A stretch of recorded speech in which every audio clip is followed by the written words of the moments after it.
ബദരീങ്ങന്മാർ എവിടെ വെച്ച് ബദരീങ്ങളെ വിളിച്ചാലും ബദരീങ്ങൾ റെഡി തന്നെ. ആവശ്യങ്ങൾ അവർ പൂർത്തീകരിച്ചു കൊടുത്തില്ലേ? ഏത് സ്ഥലത്തും ബദരീങ്ങളെ വിളിച്ചാൽ അന്ന് ബദരീങ്ങൾ സഹായത്തിന് ഓടിയെത്തിയിരുന്നു. ഇപ്പോ അങ്ങനെ സഹായിക്കാൻ കഴിയോ എന്ന് തന്നെ നമ്മൾ തർക്കിച്ചുകൊണ്ടിരിക്കുന്ന സമയ. ഇപ്പൊ അങ്ങനെ ബദരീങ്ങൾക്ക് സഹായിക്കാൻ കഴിയോ ഇല്ലേ എന്നുള്ള പുതിയ തർക്കം വന്നു നമുക്കിടയിൽ. ആ തർക്കത്തിൽ തർക്കിക്കുന്ന ഒരു ബദരീങ്ങളെ തടഞ്ഞു. നമ്മളോ തർക്കത്തിനിടയിൽ ബദരീങ്ങളെ പിടിക്കാനും മറന്നു. നമ്മൾ വെറും തർക്കത്തിൽ മാത്രമായി ബദരീങ്ങൾ നമ്മുടെ കൂടെ ഇല്ലാതെയായി പോയി. ഞാൻ ഒരൊറ്റ സംഭവം ബർക്കത്തിന് വേണ്ടി ഓർമ്മപ്പെടുത്തട്ടെ. മഹാന്മാരായ ബദരീങ്ങൾ അന്നും ഇന്നും ആ ബദരീങ്ങളുടെ കൂടെ നിൽക്കുന്നവരെ സഹായിക്കാൻ തയ്യാറാണ്, സംശയം വേണ്ട. ബദർ മൗലിദിലൂടെ മാത്രം എത്ര വിഷയങ്ങൾക്ക് ഫത്ഹ് നേടിയവരുണ്ട് നമ്മുടെ കഴിഞ്ഞുപോയ മഹാന്മാർ. പ്രതിസന്ധിയുടെയും പ്രയാസത്തിന്റെയും ഘട്ടത്തിൽ ബദർ മൗലിദ് നേർച്ചയാക്കി ചൊല്ലിയിട്ട് ഫത്ഹ് നേടിയവരില്ലേ? എന്തിനേറെ എന്നറിയുമോ? ഇന്നും നിങ്ങൾ ചിന്തിച്ചു നോക്ക്.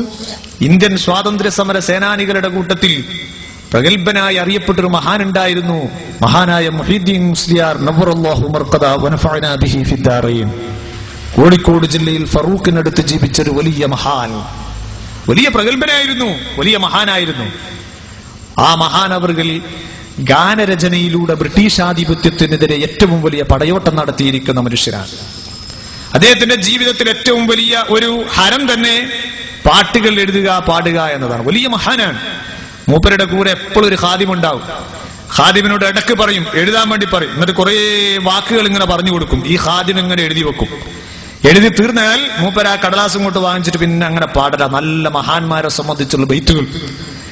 ആ രീതിയിൽ ബ്രിട്ടീഷുകാർക്കെതിരെ ഒരുപാട് ഗാനം രചിച്ച് കേരളത്തിലുള്ള മുസ്ലിമീങ്ങളുടെ മനസ്സുകളിൽ ബ്രിട്ടീഷുകാർക്കെതിരെ ശക്തമായിരിക്കുന്ന എതിർപ്പ് വളർത്തിയെടുത്ത മഹാനായിരുന്നു.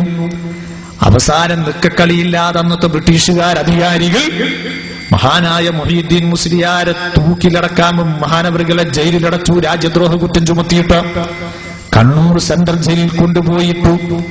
അവസാനം മഹാനവറുകളുടെ പേരിൽ രാജ്യദ്രോഹത്തിന്റെ കുറ്റം ചുമത്തിയിട്ട് മഹാനായ മുഹീദ്ദീൻ മുസ്ലിയാരെ തൂക്കിലേറ്റാൻ വേണ്ടി വിധിച്ചു. തൂക്കിലേറ്റേണ്ടുന്ന ദിവസം മഹാനായ മുഹീദ്ദീൻ മുസ്ലിയാരെ തൂക്കുമരത്തിന്റെ താഴെ കൊണ്ടുപോയിരുത്തി. മുഹീദ്ദീൻ മുസ്ലിയാർക്കെതിരെ അന്ന് ചാർജ് ചെയ്തിരിക്കുന്ന കുറ്റപത്രം അവർ വായിച്ചു. തൂക്കിക്കൊല്ലാൻ വേണ്ടിയുള്ള പ്രതിപ്രഖ്യാപനം വായിച്ച് കേൾപ്പിച്ചു. മഹാനായ മുഹീദ്ദീൻ മുസ്ലിയാരോട് ജയിലധികൃതർ അവസാനമായ ഒരു ചോദ്യം. അവർ വായിച്ചിരിക്കുന്ന ആ വിധിയുടെ പകർപ്പ് ഏട് പൂട്ടിവെച്ചുകൊണ്ട് മുഹീദ്ദീൻ മുസ്ലിയാരോട് ചോദിക്കുന്നു, അവസാനമായി വല്ലതും പൂർത്തീകരിക്കാനുണ്ടോ? മഹാനായ മുഹീദ്ദീൻ മുസ്ലിയാർ പറയുന്നു, ഉണ്ട്, എനിക്ക് അല്പം പാട്ടുപാടാനുണ്ട്. എല്ലാവരും അത്ഭുതത്തോടെ ചിന്തിക്കുന്നു. ജയിലധികൃതർ എന്താണ് ഈ കേൾക്കുന്നത്? ജീവൻ പോകാൻ നേരത്തെ ഈ മനുഷ്യൻ പാട്ടുപാടാനാണ് സമ്മതം ചോദിക്കുന്നത്. ഇരിക്കട്ടെ, അധികൃതർ സമ്മതിച്ചു. മഹാനായ മുഹീദ്ദീൻ മുസ്ലിയാർ പാടിയ പാട്ട് ഏതെങ്കിലും ഒരു സിനിമാ നടൻ പാടിയ പാട്ടല്ല, ഏതെങ്കിലും ഒരു ഭൗതികനായ ഗായകന്റെ ഗാനമല്ല മഹാനായ മുഹീദ്ദീൻ മുസ്ലിയാർ പാടുന്നത്. മറിച്ചു മഹാനായ മുഹീദ്ദീൻ മുസ്ലിയാർ പാടുന്നത് അമ്പിയാക്കളൊക്കെ തവസ്സുൽ ചെയ്തുകൊണ്ടുള്ളൊരു പാട്ട്, മഹാന്മാരായ ബദരീങ്ങളെ തവസ്സുൽ ചെയ്തുകൊണ്ടുള്ള പാട്ട്. മഹാനായ മുഹീദ്ദീൻ മുസ്ലിയാർ തൂക്കുമരത്തിന്റെ താഴെയിരുന്ന് ഉറക്കെ പാടാൻ തുടങ്ങി. എന്നും ജന്നാത്തുൽ ഫിർദൗസിലിരിക്കും ക്ഷേമ കിരീടരാകിണ് 313 മുർസലീങ്ങളെ